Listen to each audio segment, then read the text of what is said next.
Marcos capítulo 13, vamos fazer a leitura desde o primeiro versículo. Ao sair Jesus do templo, disse-lhe um de seus discípulos: Mestre, que pedras, que construções! Mas Jesus lhe disse: Vês estas grandes construções? Não ficará pedra sobre pedra que não seja derribada.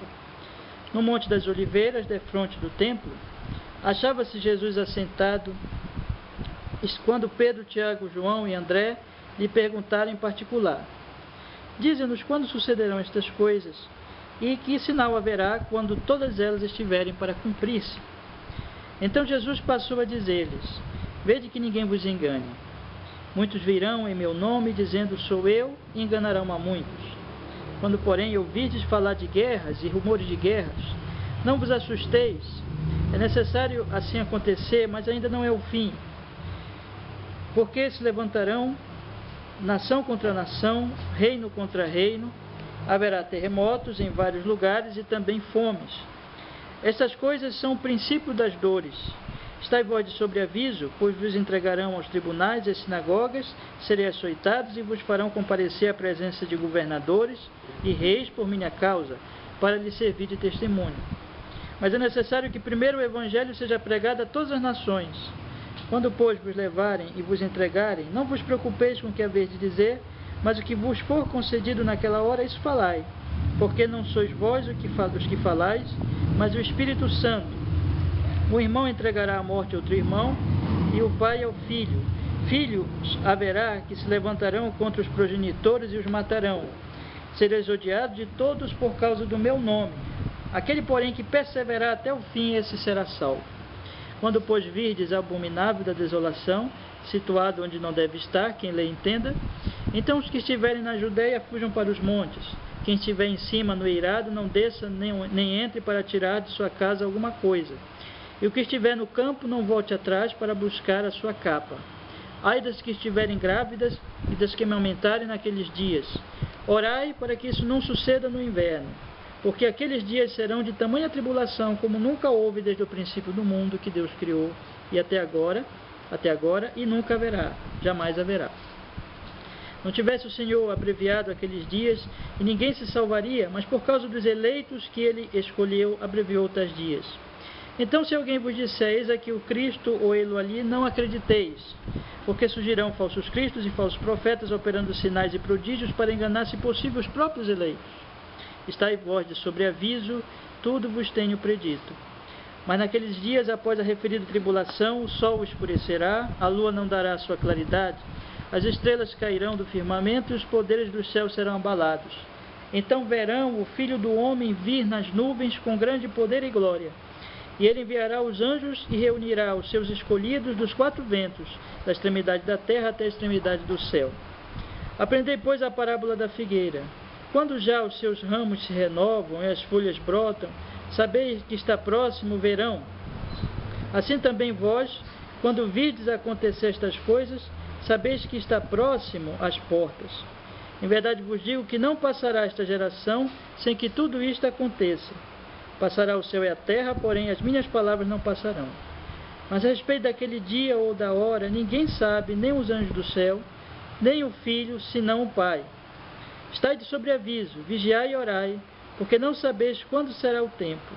É como um homem que, ausentando-se do país, deixa a sua casa, dá autoridade aos seus servos, a cada um a sua obrigação, e ao porteiro ordena que vigie. Vigiai, pois, porque não sabeis quando virá o dono da casa, se à tarde, se à meia-noite, se ao cantar do galo, se pela manhã, para que, vindo ele inesperadamente, não vos ache dormindo. O que, porém, vos digo, digo a todos: vigiai. Amém. Então, meus irmãos, aqui está a leitura deste capítulo, né? Como eu falei para vocês agora há pouco, eu pretendo hoje meditar com vocês, principalmente do versículo 5 ao versículo 13, deste trecho da Palavra de Deus. Relembrando, meus irmãos,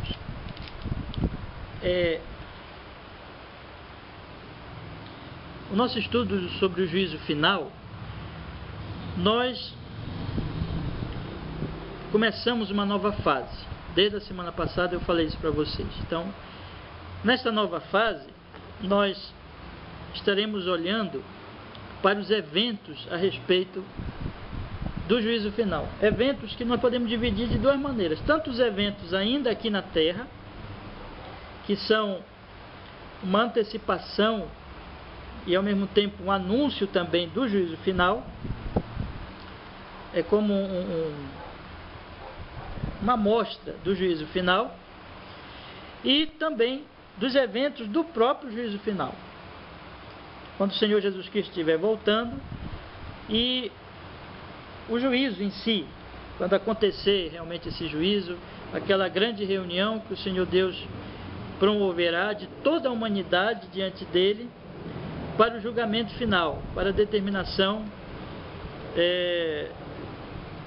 do julgamento então das obras, do coração, das atitudes de cada pessoa, de cada ser humano na face da terra. Então nosso estudo, ele tem se dividido nessas duas partes. Então, primeiro, em olharmos para, como nós fizemos a primeira parte, para a doutrina em si do juízo final, olhando para a natureza, o que é o juízo final, o motivo do juízo final, o propósito do juízo final, a razão do juízo final, e fizemos isso então, estudando vários textos, tanto Salmo 2, Salmo 50, e aquele grande capítulo 7 que o Senhor Jesus Cristo apresenta as portas, os caminhos, os falsos profetas e as duas casas, né? Nos alertando de que cada pessoa realmente está construindo a sua vida ou de uma maneira ou de outra, completamente diferente.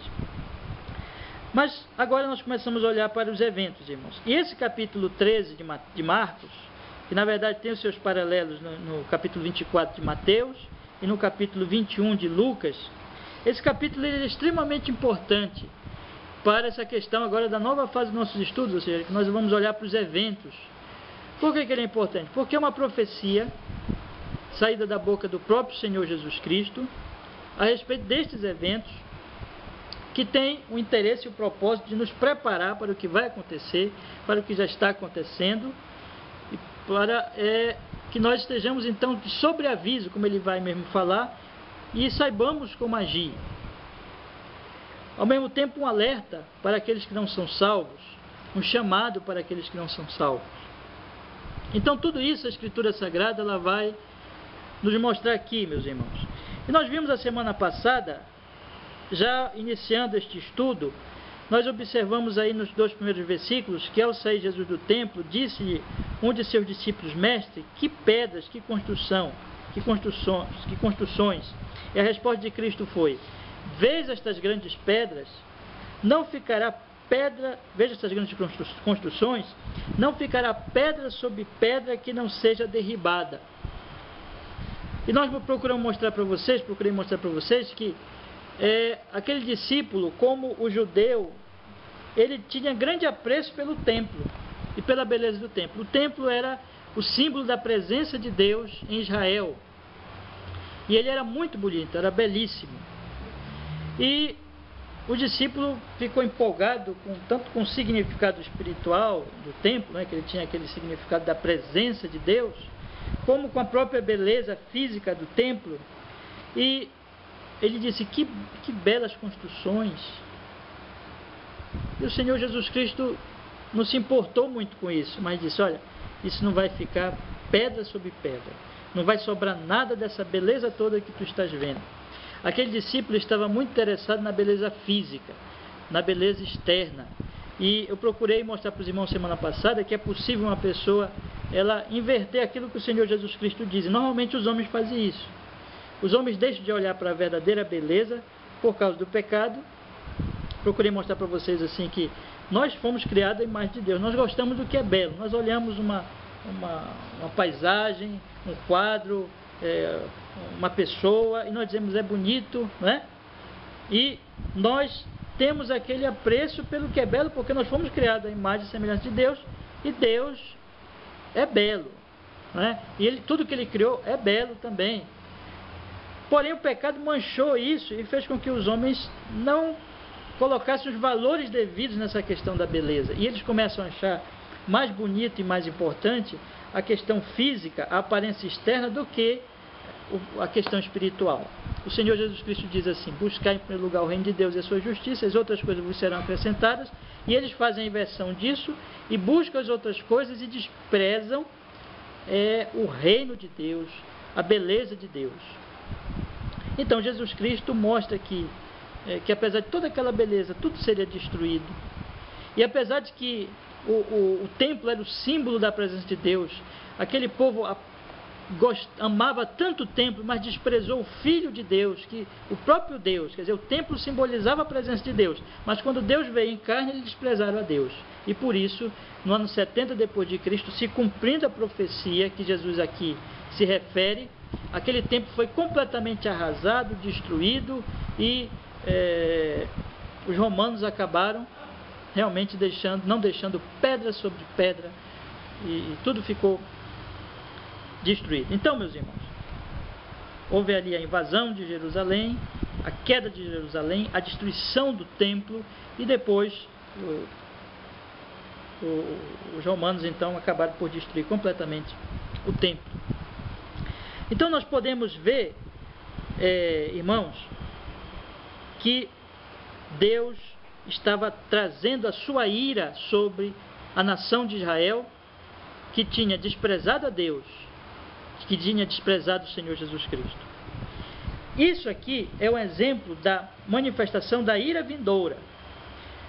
O que eu mostrei mais para vocês foi que o versículo 3, ele nos mostra assim: no Monte das Oliveiras, defronte do templo. Jesus tinha acabado de fazer essa profecia. Aí, então, no versículo 3 diz que no Monte das Oliveiras, defronte do templo, achava-se Jesus assentado, quando Pedro, Tiago, João e André lhe perguntaram. Eles ficaram abismados com a profecia de Cristo, porque eles amavam também o templo, eles sabiam que o templo era o símbolo da presença de Deus, eles confiavam, eles acreditavam assim, não é? E eles ficaram abismados disso. E chegaram para Jesus Cristo: dize-nos quando sucederão estas coisas e que sinal haverá quando todas elas estiverem por cumprir-se. E nós vimos que, conforme Mateus capítulo 24, não precisam ler agora, mas daqui a pouco a gente vai ler os outros evangelhos também. Por isso que eu pedi para vocês, até semana passada, vocês marcarem os três textos aí nos demais evangelhos que falam a respeito deste mesmo sermão profético de Cristo. Mas no capítulo 24, ele dá uma explicação, vamos dizer assim, mais clara a respeito da pergunta dos discípulos. Eles perguntaram assim: quando sucederão estas coisas? Que coisas? A destruição do templo. E que sinal haverá da tua vinda e da consumação do século? Então a pergunta deles se refere a dois eventos, que possivelmente na mente deles era uma coisa só, mas Cristo vai mostrar que são dois eventos separados. A destruição do templo, primeiro evento, que aconteceu no ano 70, então para nós já é passado, para eles ainda era futuro, né? Que Jesus Cristo ainda estava vivo, ainda estava com eles. E qual é o segundo evento? A volta de Jesus, que para eles e para nós ainda é futuro. Jesus ainda não voltou. Então eles perguntam essas duas coisas: quando vai acontecer isso? Que sinal haverá da tua vinda? Né? A pergunta deles aqui: quando sucederão estas coisas e que sinal haverá da tua vinda e da consumação do século?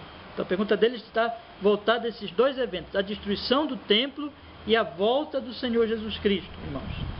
E aí eu disse para vocês que a resposta de Jesus Cristo será exatamente sempre dentro dessas duas questões. Jesus Cristo às vezes vai falar de um evento, às vezes vai falar de outro evento, e me parece que muitas vezes, ou até na maioria das vezes, ele vai falar dos dois eventos, não é? Mas o fato é que a profecia, ela vai se referir a esses dois eventos, tanto a destruição do templo como a volta do Senhor Jesus Cristo. Eu disse também para vocês, a semana passada, que o interesse de Jesus em responder a pergunta não é satisfazer a curiosidade de ninguém. Porque normalmente as pessoas, elas querem saber das profecias, elas querem saber do que vai acontecer, como quem assiste um filme, né? E fica curioso para saber o que vai acontecer no filme, e assim a pessoa fica curiosa para prever o futuro. É como quem consulta um cartomante e quer saber o que vai acontecer no futuro. E tem muita gente que olha para as profecias bíblicas com esse interesse ímpio, pecaminoso, de só querer saber o que vai acontecer no futuro. Mas esse não é o propósito de Cristo em revelar o que vai acontecer, mas sim em nos alertar, dizendo: olha, isso tem a ver com a tua alma, isso não é uma coisa que tu não tem nada a ver, isso tem a ver com a tua alma. Jesus vai voltar e tu estás preparado para a volta dele? E também, como nós vamos ver, é uma preparação para os discípulos, para que eles saibam o que vai acontecer, saibam dos sofrimentos dele. Então, nunca a profecia deve ser vista, meus irmãos, como alguma coisa que é apenas para matar a nossa curiosidade, porque Deus nunca faz isso. Deus não mata a curiosidade de ninguém, Deus não satisfaz o pecado dos homens. O que Deus quer é alertar os homens exatamente quanto a esse pecado, apontar Cristo, exortá-los ao arrependimento, exortá-los à fé no Filho de Deus. Mas, irmãos, eu relembrei agora, tentei relembrar brevemente estes aspectos que eu mencionei na semana anterior, mas o que eu quero me deter brevemente hoje com vocês é do versículo 5 ao versículo 13, que eu li ainda há pouco, destaquei ainda há pouco este texto, nós fizemos a leitura breve dele anteriormente. Eu queria só que os irmãos entendessem o seguinte aqui. Vamos observar que este trecho que nós vamos estudar agora se refere ao princípio das dores. Aliás, na minha Bíblia está assim até esse título, o princípio das dores, né? E eu acredito que na Bíblia dos irmãos. É um título bem apropriado, porque é a palavra do próprio Cristo, né? Então, o princípio das dores. Vamos imaginar essa questão do princípio das dores com um parto. Quando uma mulher ela está chegando já para ter o seu neném, para dar à luz, ela começa a sentir as dores. Então, aquilo que pode-se dizer o quê? O princípio das dores. Mas ainda não é o momento do parto. A criança ainda não vai nascer, mas já é o quê? Já é o pré-anúncio. Já está se aproximando. Então, é o princípio das dores. Vai chegar o parto, e a dor do parto, a própria ciência mostra, e as mulheres sabem muito bem disso, as que já deram à luz, a dor do parto, ela não é comparável a nenhuma dor anterior, né? Momento da grande dor, momento em que a criança realmente vai nascer. Então nós temos aqui uma variação de dores, vamos dizer assim. É o início, mas ainda não é o ápice, ainda não é o principal. Então vamos olhar que o Senhor Jesus Cristo está lá ainda no primeiro século, né? Jesus ainda não tinha morrido, não tinha sido morto ainda, já estava próximo à sua morte, mas ainda não tinha sido morto. E ele olha para o futuro como não simplesmente aquele que prevê o futuro, mas aquele que controla o futuro, aquele que é senhor do futuro, aquele que é soberano sobre o futuro, e anuncia para os seus discípulos o que vai acontecer, para que eles estejam preparados, para que eles saibam o que vai acontecer com eles e com a igreja e com a humanidade. Então, é como se ele dividisse o assunto em pelo menos 3 pontos: o princípio das dores, a grande tribulação, que é então a dor mesmo, e a volta de Cristo. Vocês estão entendendo? Amém? Vamos então colocar essas 3 coisas na nossa mente, para a gente poder entender o texto. Tá bom? Primeiro, o princípio das dores. Segundo, a grande tribulação. E terceiro, a volta de Cristo, para o juízo, então, verdadeiramente. Então nós temos essas... Quando Jesus Cristo voltar, será o fim da história, o fim da presente era e o início da nova era, do reino de Deus, do juízo. Deus vem julgar e vai implantar realmente o reino de Deus. Então nós temos, na verdade, 2 tempos, né, na presente era, na história, né, que é o princípio das dores e a grande tribulação. Nós estamos vivendo o princípio das dores. Nós estamos exatamente agora no princípio das dores. Nós estamos já na fase antitribulação. Aliás, desculpe, pré-tribulação. A grande tribulação, que pode chegar a qualquer momento. Então nós estamos, meus irmãos, exatamente nesta fase. E é sobre esta fase que o Senhor Jesus Cristo vai falar dos versículos 5 ao versículo 13. E é sobre esta fase que eu quero meditar com vocês, porque ele vai dizer o que vai acontecer nesta fase. Que na verdade nós estamos já no século 21, nós estamos em 2013, e quando nós olhamos para o passado, nós vamos descobrir, nós vamos estudar a história da humanidade, a história das religiões, a história do cristianismo, a história das grandes catástrofes naturais. Nós vamos descobrir que tudo que Jesus falou se cumpriu cabalmente e continua acontecendo. Porque aqui o Senhor Jesus Cristo vai falar, meus irmãos, pelo menos em 3 aspectos básicos. Primeiro, o que vai acontecer em termos da natureza. Que a criação vai manifestar-se uma espécie de revolta, trazendo tribulação e angústia aos homens. Que, em segundo lugar, ele vai falar também do aspecto político, do que acontecerá entre as nações, guerras e rumores de guerras. Então, ele mostrou o que iria acontecer na história, como os homens iriam, o que iria acontecer entre as nações e os governos, como eles iriam se relacionar. Em terceiro lugar, ele vai falar do próprio cristianismo, da igreja, do cristianismo, das igrejas cristãs, do que iria acontecer. E com tudo isso ele vai mostrar estas coisas como perigos para a própria igreja e para que a igreja estivesse preparada, para que os verdadeiros filhos de Deus ficassem firmes e perseverassem até o fim, né? Ele vai falar ainda do perigo, não em relação à própria igreja, da questão da perseguição e em relação ao perigo também da sedução do mundo, do pecado. Todas essas coisas o Senhor Jesus Cristo vai falar aqui, todas essas coisas aconteceriam, estão acontecendo, de fato aconteceram, estão acontecendo e vão acontecer enquanto não vier esse próximo período da grande tribulação e da volta de Cristo. Então, todas essas coisas, meus irmãos, Jesus Cristo disse que iriam acontecer. Alertou, preveu, para que os discípulos estivessem preparados para essas coisas. Então é sobre isso que nós vamos olhar um pouquinho agora. E eu vou olhar com vocês tanto o texto de Marcos, do versículo 5 ao versículo 13, que foi o texto que eu destaquei com vocês ainda há pouco, como eu vou olhar também os outros textos. Então, se os irmãos puderem deixar a sua Bíblia marcadinha aí, em Mateus, capítulo 24, e Lucas, capítulo 21, além do texto de Marcos, capítulo 13, será bom vocês deixarem marcadinho aí, porque de vez em quando eu vou olhar também os outros textos, tá bom? Então, vou repetir aqui. Nós vamos estudar principalmente Marcos, capítulo 13, mas vamos olhar também Mateus, capítulo 24 e Lucas, capítulo 21, tá? Mas vamos olhar como nosso texto base principal o texto de Marcos. Vejam bem, meus irmãos, como eu disse para vocês semana passada, esse texto,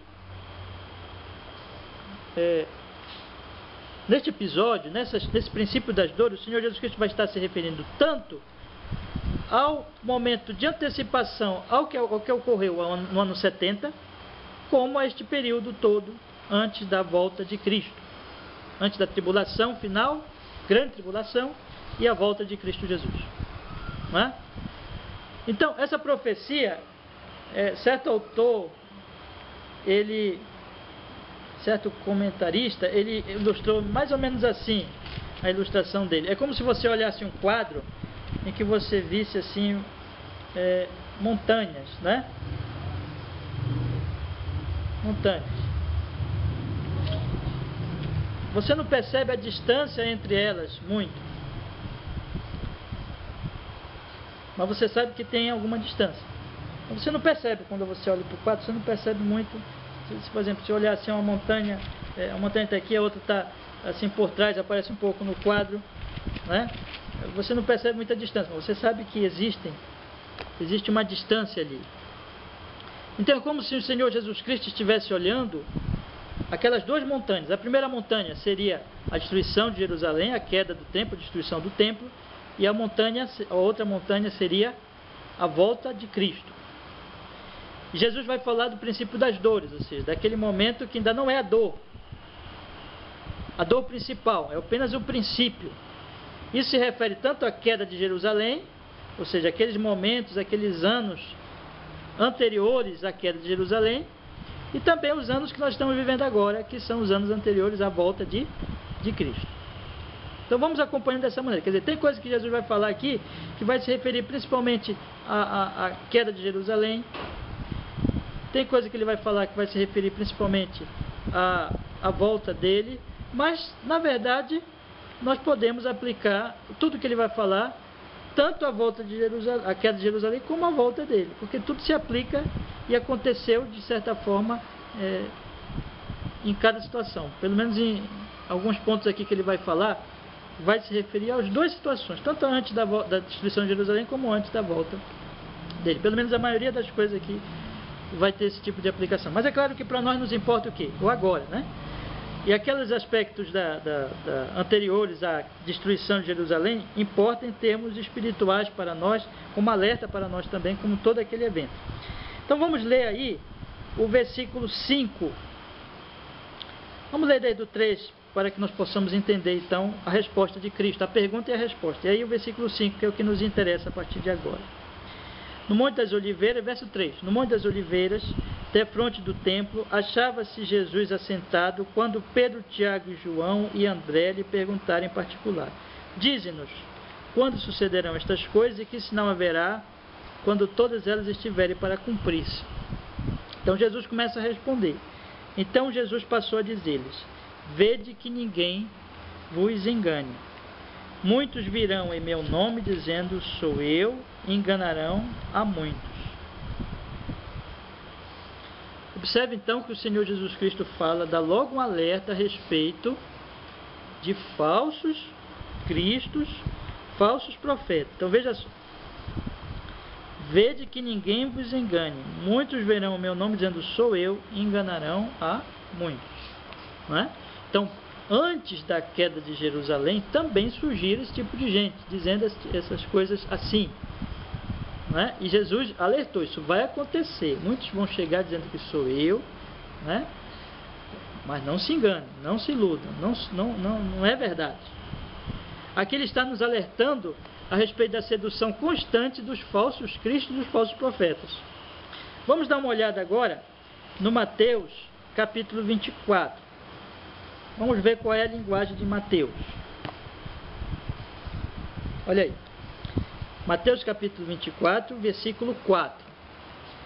E ele respondeu, vede que ninguém vos engane, porque virão muitos em meu nome dizendo, eu sou Cristo, e enganarão a muitos.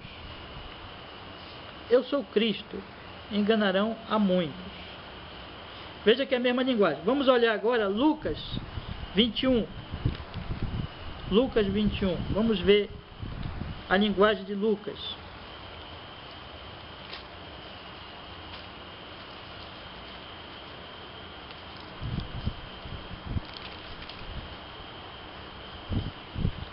Versículo 8. Respondeu ele, vede que não sejais enganados, porque muitos virão em meu nome dizendo, sou eu, e também chegou a hora, não os sigais. Está entendendo?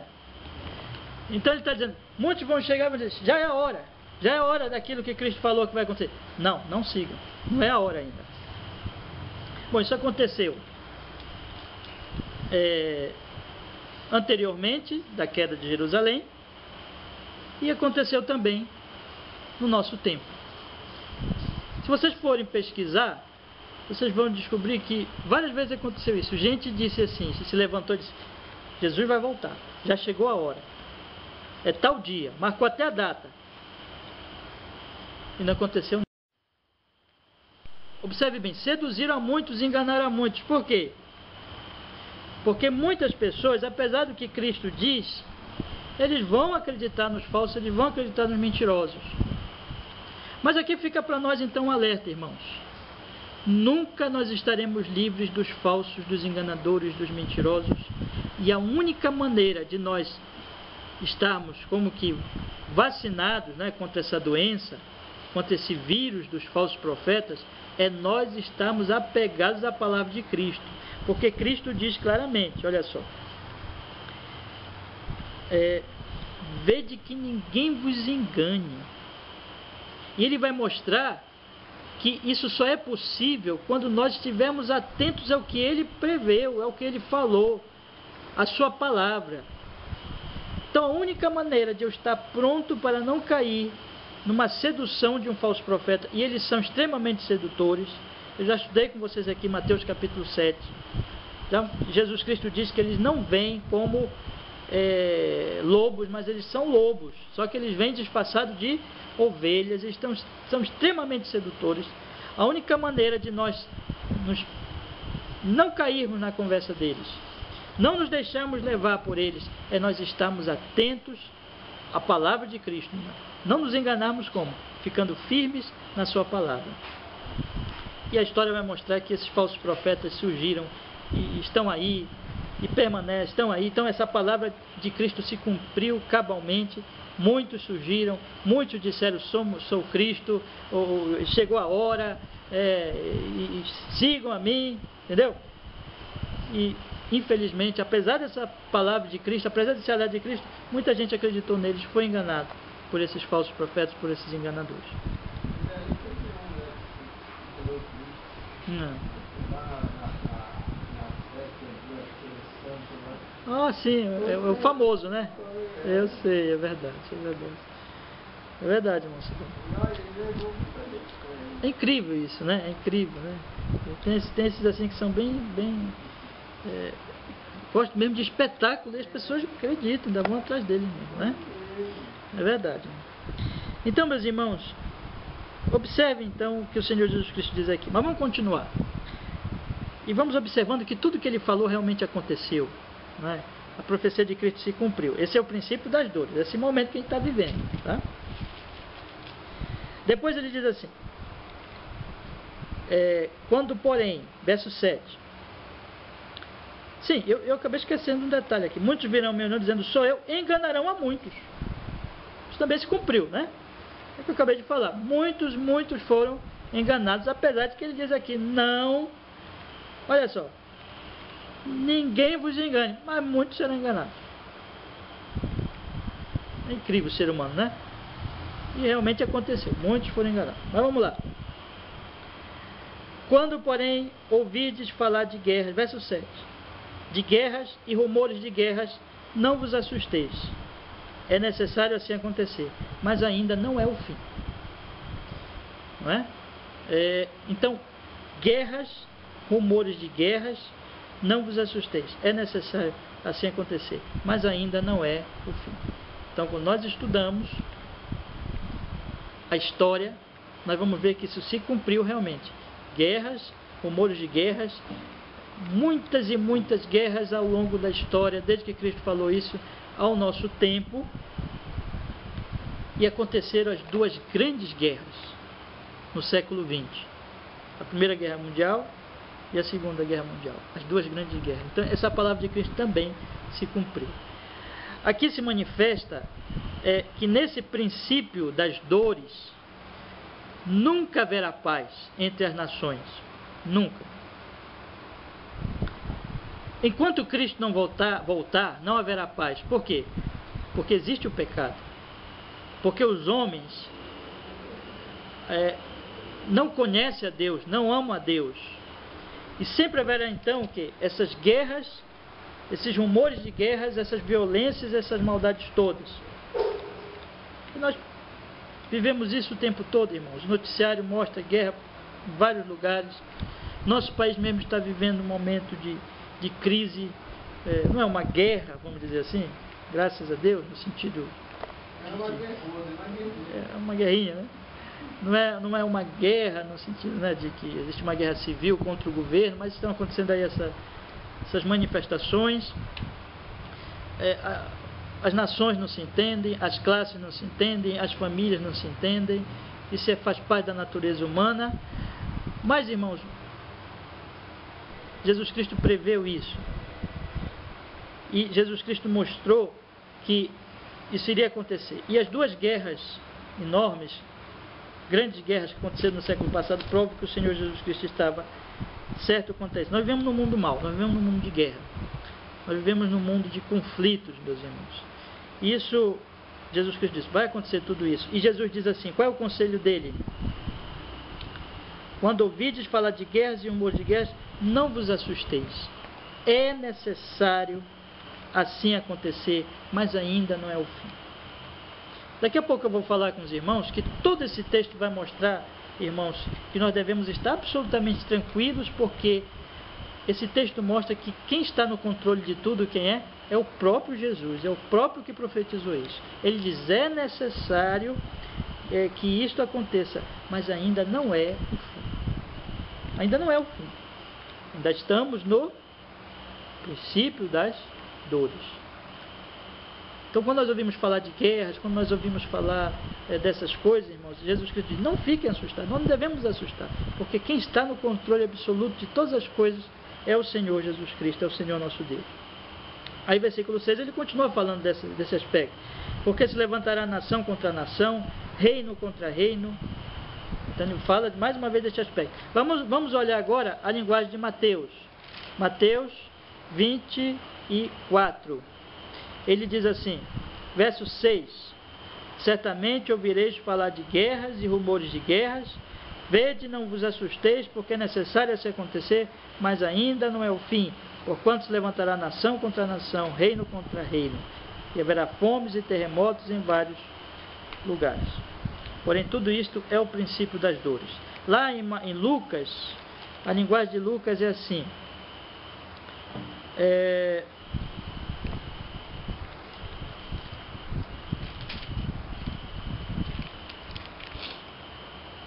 Lucas capítulo 21, versículo 9.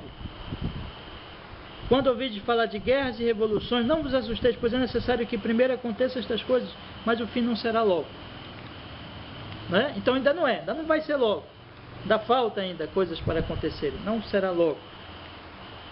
Exatamente assim aconteceu, e sempre tem acontecido. Mas outra coisa que o Senhor Jesus Cristo diz, meus irmãos, que vai acontecer, que está aqui no próprio versículo 7. Primeiro ele continua falando das guerras, quando ele diz, quando porém ouvirdes falar de guerras e rumores de guerra, não vos assusteis, é necessário assim acontecer, mas ainda não é o fim. Aliás, no versículo 8, porque se levantará nação contra nação, reino contra reino. Aí ele fala agora das calamidades naturais. Ele diz assim, haverá terremotos em vários lugares e também fomes. Estas coisas são o princípio das dores. Agora ele fala de terremotos, calamidades naturais e fomes. E tudo isso também aconteceu. A linguagem de Lucas Lucas fala assim, verso 11, haverá grandes terremotos, epidemias, fome em vários lugares, coisas espantosas e também grandes sinais no céu. Então tudo isso ele disse que iria acontecer, e essas coisas realmente têm acontecido. Fome, epidemias, terremotos, catástrofes naturais, a natureza, a criação como que revoltada. Agora, o que é tudo isso, irmãos? Tudo isso é o princípio das dores. Existe aqui um elemento importante para nós destacarmos.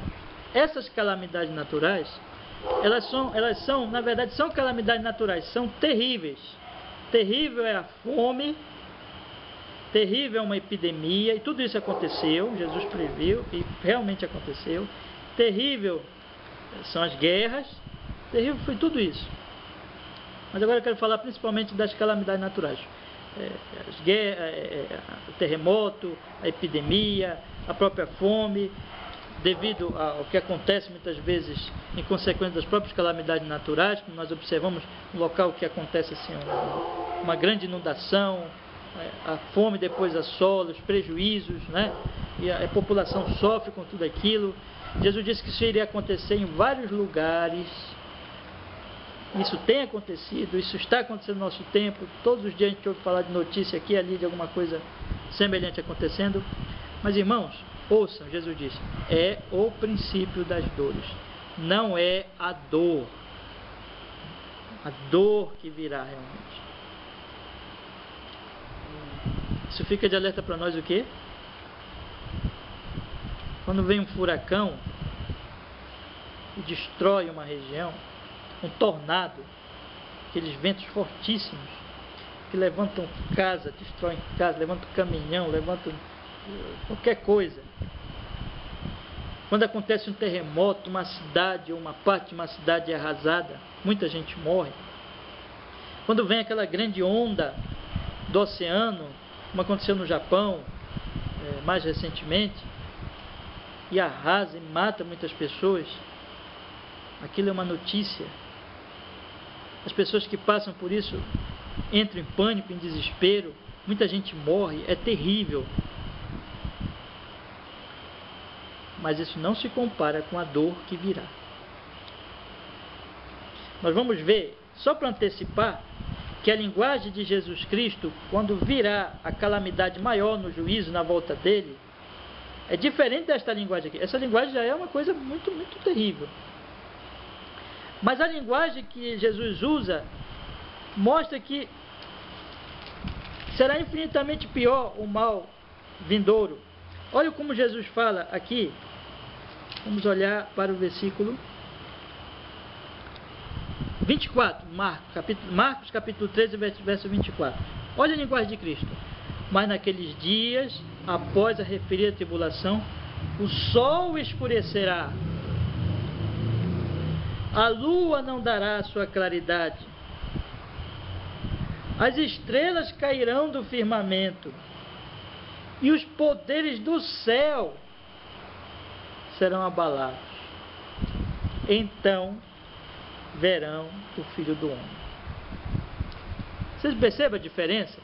Quando você fala de guerra, rumor de guerra, guerra entre as nações, quando você fala da calamidades naturais, terremoto, epidemia, fomes, quando você fala dessas coisas, de uma onda, de um furacão, de um vento, de uma calamidade dessa, é terrível. Mas com certeza essa linguagem de Jesus, quando diz o sol vai se escurecer, a lua não dará a sua claridade, as estrelas vão cair do céu. Imagine uma estrela caindo do céu, né? É claro que aqui é uma linguagem, não é literal, não quer dizer que a estrela vai cair do céu, né? Mas será alguma coisa, ele diz, os poderes dos céus serão abalados, irmãos. Você já pensou o terror que isso vai ser? Você pensou o que é isso? Quer dizer, um terremoto será uma coisa desse tamaninho perto disso. Um furacão. Exatamente. Um furacão será. Um tornado será uma coisa pequenininha perto disso. Porque imagine vindo um tornado, irmãos. Quem aqui sentiria medo? Todo mundo, né? Mas o que daria mais medo? A gente não pode nem imaginar isso, como vai ser. Não podemos imaginar. O céu ser abalado. Poderes cósmicos todos, o universo ser abalado. Não é um tornadinho vindo em direção à sua casa. É o cosmos. É o universo todo sendo abalado. Você está entendendo? Essa linguagem de Cristo aqui é para procurar nos mostrar, irmãos, que, na verdade, esses eventos localizados, terríveis, mas localizados e muito pequenos ainda, são fagulhinhas da ira de Deus, manifestações, demonstrações da ira de Deus que virá no futuro. da terrível manifestação da ira de Deus no futuro. Então talvez não, com certeza, quando nós ouvimos falar dessas coisas, dessas destruições, dessas calamidades, nós devemos nos lembrar. Isso são como que trombetas, anúncios da ira vindoura. Estão compreendendo, irmãos? Amém? Não para que nós digamos assim, como muita gente faz, aqueles que estão passando por isso são mais pecadores que nós. Não. Mas na linguagem de Jesus, lembra que Jesus disse: se vocês nos arrependerem, também vocês vão o quê? Perecer. E essas calamidades estão nos dizendo: arrependam-se, homens, porque está vindo a potentíssima ira de Deus, em que os céus serão abalados. Vocês estão preparados para isso? Vocês estão preparados para a vinda do juízo de Deus? É isso que a palavra de Deus está nos alertando aqui. Mas vamos continuar. Então nós já vimos guerra entre as nações, nós estamos vendo agora calamidades naturais, mas vamos prosseguir agora que Jesus também previu, disse que ia acontecer outras coisas também.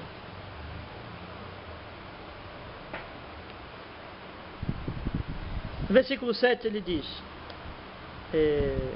versículo 9 ele diz, Marcos 13, verso 9: estai vós de sobreaviso, porque vos entregarão aos tribunais, às sinagogas, serei açoitados, vos farão comparecer à presença de governadores, reis por minha causa, para lhes servir de testemunho. Como eu disse para vocês, a linguagem de Cristo tanto se refere a eventos anteriores à queda de Jerusalém, como anteriores à volta do nosso Senhor Jesus Cristo. Este caso aqui, por exemplo, quando ele fala, estai vós de sobreaviso, porque vos entregarão aos tribunais, às sinagogas, sereis açoitados, vos farão comparecer à presença dos governadores e reis por minha causa, para lhes servir de testemunho. Isso aconteceu não muito depois, não é? O próprio apóstolo Paulo foi levado à presença de governadores para dar testemunho. Então é claro que Jesus, principalmente aqui, estava se referindo aos eventos anteriores à queda de Jerusalém. Isso realmente aconteceu. Mas também serve de aplicação para nós, porque isso também tem uma ligação com o que ia acontecer depois, porque a igreja... O que Jesus Cristo está começando a falar aqui? Ele está começando a falar da perseguição da igreja. A igreja é um povo peregrino. Os discípulos de Jesus Cristo são peregrinos na terra. Eles estão como que ainda não estão no seu lar, ainda não estão no seu país, eles estão num país estrangeiro, e esse país estrangeiro é hostil a eles, odeia ao povo de Deus, não os suporta, e os persegue, e os maltrata. Eles são a esperança deles, porque eles são o que? Jesus vai chamá-los o quê? De sal da terra e luz do mundo. Mas esses incrédulos, eles amam as trevas. Jesus vai dizer, a luz veio, mas os homens amaram mais as trevas do que a luz. Eles amam as trevas, eles odeiam a luz. Jesus vai dizer, assim como odiaram a mim, também odiarão a vós. Eles odeiam vocês. Então aqui Jesus está falando da perseguição, irmãos. Ele está alertando, está dizendo, olha, vocês vão ser perseguidos, vocês vão ser odiados, odiaram a mim, vão odiar vocês também. O mundo não vai amá-los, porque vocês não são do mundo, o mundo ama o que é seu, mas eu vos escolhi do mundo, eu vos tirei do mundo. Vocês não pertencem mais ao mundo, então o mundo vai odiar vocês. O presente sistema mau, maligno, do qual Satanás é o príncipe, o mundo em que as pessoas vivem no pecado, amam o pecado, não suportam o cristianismo verdadeiro, genuíno. Não o cristianismo falso, mas o cristianismo verdadeiro, genuíno. E até o falso é perseguido, porque traz ainda até o nome, né, de Cristo já faz as pessoas odiarem, ou alguma coisa a respeito da doutrina cristã.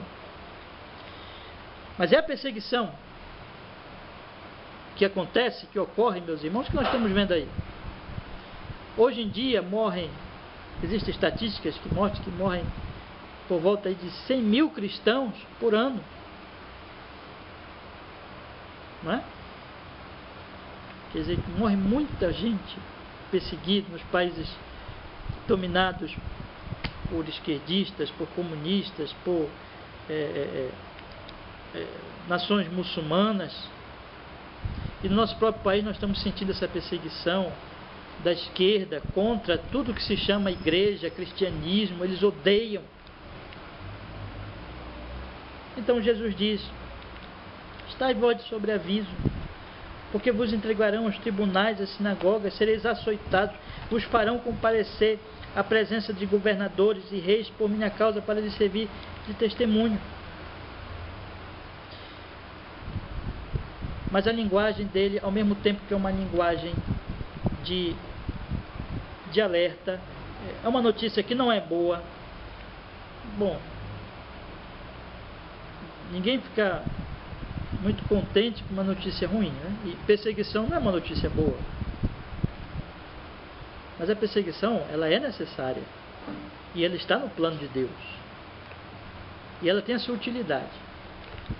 E a igreja primitiva aprendeu isso, irmãos. Tanto que eles não oravam para evitar a perseguição, mas eles oravam pedindo ousadia, oravam pedindo poder de Deus. Nós devemos ter esse mesmo espírito, esse mesmo entendimento. Nós sabemos que nós vamos ser perseguidos e que isso faz parte. Nós estamos num mundo que é hostil ao Evangelho, e essa perseguição Deus opera para que inclusive faça o bem à igreja, purifique a igreja, beneficie a igreja de Cristo.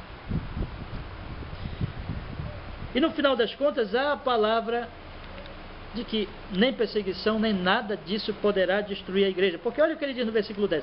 Vamos ler o versículo 9 e vamos ler o versículo 10. Observe. Estai vós sobre aviso, porque vos entregarão aos tribunais e às sinagogas, sereis açoitados, e vos farão comparecer à presença de governadores e reis por minha causa, para lhes servir de testemunho.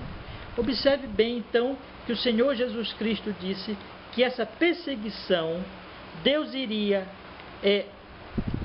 transformar em alguma coisa boa, porque seria a oportunidade dos cristãos testemunharem do Evangelho inclusive diante das autoridades, governadores e reis por minha causa, para lhes servir de testemunho. E aí no verso 10 ele diz: mas é necessário que primeiro o Evangelho seja pregado a todas as nações. O Evangelho não vai parar porque existe perseguição. Isso é muito importante, não é? Não importa a perseguição, não importa o que façam contra as igrejas de Cristo, não importa o que façam contra os discípulos de Cristo Jesus, o Evangelho vai se espalhar e vai chegar a todas as nações. E ele diz mais, ele diz no versículo 11: quando, pois, vos levarem e vos entregarem, não vos preocupeis com o que haver de dizer, mas o que vos for concedido, naquela hora isso falai, porque não sois vós os que falais, mas o Espírito Santo. O Espírito Santo. É a questão aqui de que Deus vai usar a perseguição para o testemunho. Olha, vocês vão falar e naquele momento não se importem. Não fiquem preocupados, porque o Espírito Santo vai dar a palavra para vocês. Vocês vão saber o que falar, porque o Espírito Santo vai dirigir vocês. Então o Senhor está dizendo aqui que Ele iria usar a própria perseguição para que fosse testemunhado do Evangelho de Cristo Jesus. Na linguagem de Mateus está assim, irmão. Vamos sempre lendo aí para a gente ir comparando e tirando algumas outras coisas aí. Versículo 9: então sereis atribulados e vos maltratarão, sereis odiados de todas as nações por causa do meu nome. Nesse tempo muitos hão de escandalizar, trair, odiar uns aos outros. Na linguagem de Lucas, no versículo 12, Lucas 21, 12: antes, porém, de todas estas coisas lançarão mão de vós. Antes, porém, de todas estas coisas, né? Então ele estava falando de coisas que iriam acontecer imediatamente ali. E vos perseguirão, entregando-vos às sinagogas e aos cárceres, levando-vos à presença de reis e governadores por causa do meu nome. Isto vos acontecerá para que deis testemunho. Assentai, pois, em vosso coração, de não vos preocupardes com o que haver de responder, porque eu vos darei boca e sabedoria, e a que não poderão resistir, nem contradizer, todos quantos vos opuserem. Imagine aqui que o Senhor está dizendo o seguinte: argumento nenhum vai poder vencer o Evangelho. Isso é verdade. Não vence o Evangelho. O Evangelho é a verdade, né? Então, ele diz assim: eu vos darei boca e sabedoria, que não poderão resistir, nem contradizer todos quantos vos opuserem. Irmãos, o Senhor está dizendo aqui: não se preocupem, porque na perseguição eu darei poder, sabedoria, palavras. Vocês vão falar dirigidos com a sabedoria do Espírito Santo. O Espírito Santo vai dar a vocês naquele momento para que vocês saibam o que devam falar. Agora, deixa eu dizer uma coisa para vocês. Isso não significa, alguns irmãos têm destacado até quando falo deste texto, que isso aqui é uma desculpa para aquele pregador que não estuda para pregar, né? E que diz assim: ah, mas Jesus disse que ele vai dar a palavra ali. Só que esse aqui é um caso excepcional, caso de perseguição, né? Bom, como o pregador não está sendo perseguido para pregar no domingo, por exemplo, ele tem que se preparar para poder então falar. Mas isso aqui é um caso de perseguição, meus irmãos. Então vocês percebem aqui, irmãos, que o Senhor, haverá perseguição, mas o Senhor está com o seu povo. Mas essa perseguição, ela será tão terrível, irmãos, que ela não vai ficar fora, ela vai ser alguma coisa também que vai atingir inclusive as famílias. As famílias. Observe o que o Senhor Jesus Cristo diz a partir do versículo 12. Um irmão, eu estou lendo agora Marcos 13, tá? Versículo 12. Um irmão entregará à morte outro irmão, e o pai ao filho. Filhos haverá que se levantarão contra os progenitores e os matarão. Sereis odiados de todos por causa do meu nome. Aquele, porém, que perseverar até o fim, esse será salvo. Observem que gente da própria família vai perseguir, vai se voltar contra o discípulo de Cristo. Na linguagem de Mateus está assim. Versículo 9. Então sereis atribulados e me matarão. Sereis odiados de todas as nações por causa do meu nome. Nesse tempo muitos hão de escandalizar, trair, odiar uns aos outros. Observe que este ódio haverá, destaca aqui Mateus, e na linguagem de Lucas está assim. Lucas capítulo 21, versículo 15. Versículo 16. E sereis entregues até por vossos pais, irmãos, parentes e amigos, e matarão algum dentre vós. De todos sereis odiados por causa do meu nome. Contudo não se perderá um só fio de cabelo da vossa cabeça. Pessoas próximas, família, supostos amigos, odiarão e se voltarão contra os discípulos de Cristo Jesus. Essa perseguição, então, irmãos, é uma realidade. Isso aconteceu. A gente for estudar a história, vai ver todas essas coisas. Pessoas próximas aos discípulos perseguiram, maltrataram e assim por diante. Então nós temos aqui toda essa previsão de Cristo Jesus a respeito disto. Mas há ainda uma sedução que Marcos não fala claramente, não é? Mas Mateus fala. Marcos encerra aqui, né? Sereis odiados de todos por causa do meu nome, aquele porém que perseverar até o fim, esse será salvo. Lucas diz assim, como nós acabamos de ler aqui: de todos sereis odiados por causa do meu nome. Mas Mateus acrescenta um ponto aqui importante. Vamos ver aí. Mateus 24, versículo 12. E por se multiplicar a iniquidade, o amor se esfriará de quase Vou ler de novo, verso 12. Por se multiplicar a iniquidade, o amor se esfriará de quase todos. Aquele, porém, que perseverar até o fim, esse será salvo. Observe, irmãos, que esse detalhe aqui, por se multiplicar a iniquidade, o amor se esfriará de quase todos. Isso aqui está nos apresentando a questão do perigo da tentação, do pecado, da sedução, do mundo. Quer dizer, a perseguição, ela é terrível. Mas talvez para algumas pessoas o perigo maior seja essa multiplicação da iniquidade e o amor se esfriar, né? A pessoa ser seduzida pelo pecado. A pessoa parecia uma cristã, parecia fiel a Deus, mas o pecado a seduz, a iniquidade vence e ela se afasta completamente do Evangelho. Muito cuidado com isso. Por exemplo, no país nosso aqui, nós não estamos vivendo uma perseguição assim flagrante, né? Uma perseguição armada contra a igreja. Pelo menos até agora ainda não. Existe uma perseguição velada, né?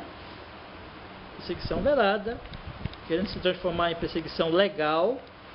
Essa coisa de beneficiar homossexual, essa coisa da lei do aborto, essa coisa da lei da palmada, tudo isso é perseguição contra os princípios cristãos, contra os princípios genuínos, evangélicos, e isso vai, é claro, perseguir a igreja. Quer dizer, isso aí está surgindo, e pode ser que muito em breve a gente até veja isso, comece uma perseguição de fato, né? Uma perseguição como já acontece em outros países do mundo. Mas ainda não estamos vivendo isso. A coisa ainda é velada, mas já está aí. Então qual seria talvez o maior perigo para nós? É a sedução do mundo, da iniquidade, do pecado. Estão compreendendo? Já está liberado, né, pastor? Aquele negócio aí, casamento. Já, tudo isso aí. É isso aí que eu estou lhe falando, que já é uma perseguição contra os princípios cristãos. É verdade, né? Mas ainda a gente ainda não tem essa perseguição flagrante, né? Inclusive, eles dizem assim, não, mas nós não estamos contra os cristãos quando eles são questionados, mas eles estão sim, né? Eles querem que os pastores aceitem esse tipo. Isso, é sim, é verdade. Essa é uma luta. É verdade. Agora, veja bem, irmão, eu creio que o nosso maior problema, e é isso que eu quero destacar agora, é que não havendo ainda essa perseguição assim, física, ainda real, flagrante mesmo, mas há o perigo da iniquidade. A questão das tentações do mundo, das riquezas, dos bens materiais, das tentações, das seduções, da questão da sexualidade, né, dos vícios, da iniquidade de uma maneira geral. Isso é muito perigoso. Isso tem, por exemplo, assolado e destruído a identidade cristã no Brasil, por exemplo. O que é que nós estamos vendo no Brasil? O que é a teologia da prosperidade? É essa sedução do mundo que penetrou e que destruiu as igrejas, e que entrou inclusive em igrejas históricas que cederam à teologia da prosperidade e que estão sendo destruídas, não é? Então essa sedução do mundo, o crescer da iniquidade, Jesus disse, por se multiplicar a iniquidade, a linguagem de Cristo aqui, por se multiplicar a iniquidade, o amor se esfriará de quase todos. Muito cuidado para que você não esteja entre esses quase todos. Fique firme na palavra de Deus. O diabo ele é muito astuto. Às vezes ele persegue a igreja flagrantemente, através de instrumentos políticos, humanos. Às vezes ele muda a estratégia e ele persegue pela sedução, pelas tentações. Hoje muita família sendo destruída, pastor, por causa da. Pois é verdade. Também, né? Então essas questões, irmãos, nós precisamos estar atentos. Mas eu quero fechar a mensagem de hoje mostrando para vocês o seguinte: tudo isso, quem foi que preveu? Previu, né? O próprio Cristo, o Senhor Jesus Cristo, ele disse: isso vai acontecer. Isso vai ocorrer, isso vai acontecer. Observe que ele que disse que isso iria acontecer, ele se mostra como Senhor, como soberano. Aqui mesmo, em Mateus, que eu estou lendo agora com vocês, leia aí o versículo 14. Será pregado este evangelho do reino por todo o mundo, para testemunho a todas as nações. Então virá o fim. Isso mostra o quê? Não importa a perseguição, vai ser pregado, porque ele determinou que vai ser pregado. Ele é o que? Senhor, soberano. Depois, há uma outra linguagem clara lá do próprio Lucas. Vamos ler Lucas. Lucas diz assim, verso 17, verso 18, verso 19. De todos sereis odiados por causa do meu nome, contudo não se perderá um só fio de cabelo da vossa cabeça. Vamos ler até aqui. Depois eu quero destacar o 19. Mas vamos ler até aqui. E o que mostra isso? Olha, não se preocupe, vocês vão ser perseguidos. É claro que isso aqui não é literal, não é? Se fosse literal, Jesus diz que não vai se perder um fio de cabelo da vossa cabeça, ninguém nem ia morrer. Mas Jesus diz que muitos vão morrer, muitos vão ser perseguidos até a morte, vão dar a vida pelo Evangelho. É claro que Jesus não está falando de que ninguém vai morrer, de que ninguém vai ter nenhum sofrimento. Ele deixou claro que vai ter sofrimento. O que Jesus está dizendo com isso aqui é que não precisamos nos preocupar, porque Ele protegerá o seu povo até o final. Todos os que são dele vão chegar no céu, serão salvos, não vão se perder. Ninguém que é dele, nenhum eleito vai se perder. Mas isso mostra que ele é o que? Soberano. Na linguagem de Marcos, irmãos, voltando a Marcos,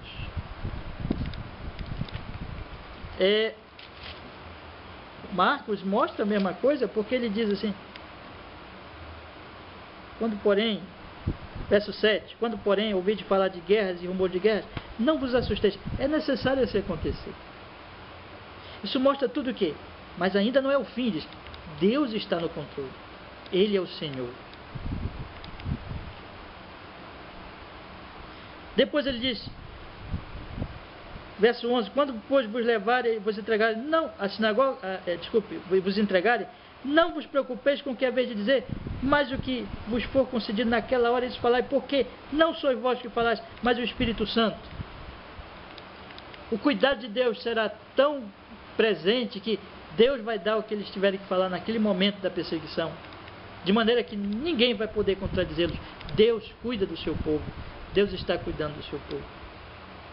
O que isso mostra, irmãos? Mostra que haveriam guerras, catástrofes naturais, perseguição, sedução do mundo, mas acima de tudo isso está quem?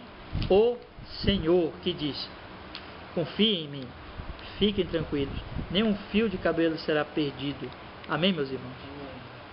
Ou seja, não fiquem preocupados. O alerta de Cristo é, não se engane, não se deixe enganar, não se deixe seduzir, não cedam ao medo, ou à sedução, ou à perseguição,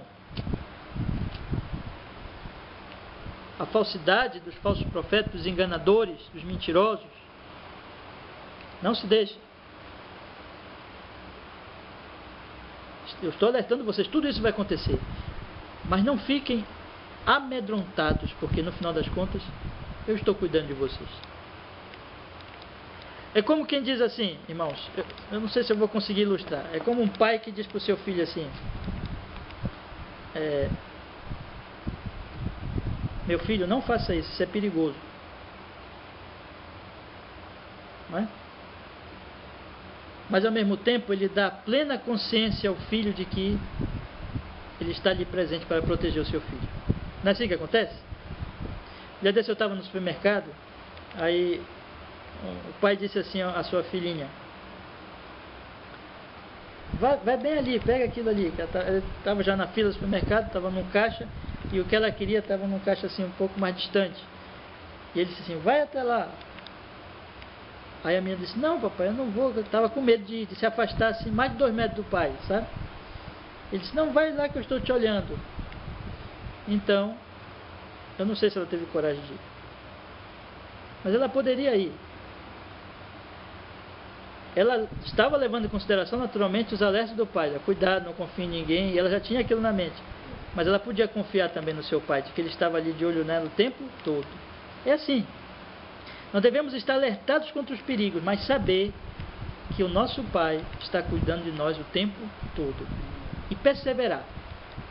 Porque Jesus conclui dizendo: sereis odiados de todos por causa do meu nome. Aquele, porém, que perseverar até o fim, esse será salvo. Quem é de Deus, quem realmente é de Jesus, vai perseverar até o fim. Não vai desistir. Não vai cair na conversa dos falsos cristos. Não vai se atribular por causa dos terremotos. Não vai perder a fé. Não vai ceder à tentação, à sedução, nem à perseguição. Mas vai confiar no Pai até o final, vai perseverar e será salvo. Porque ele é um eleito de Deus, e aquele que Deus elegeu, nenhum, ele diz: nem eu perdi dos que me deste. E ele não vai perder nenhum. Você é de Deus, você ama, então você é um crente verdadeiro, persevere então, siga em frente, e você vai chegar lá. Amém, meus irmãos? Vamos parar por aqui. Semana que vem, se Deus quiser, nós vamos entrar então já na destruição do templo, na grande tribulação, em todos esses eventos que o Senhor Jesus Cristo vai.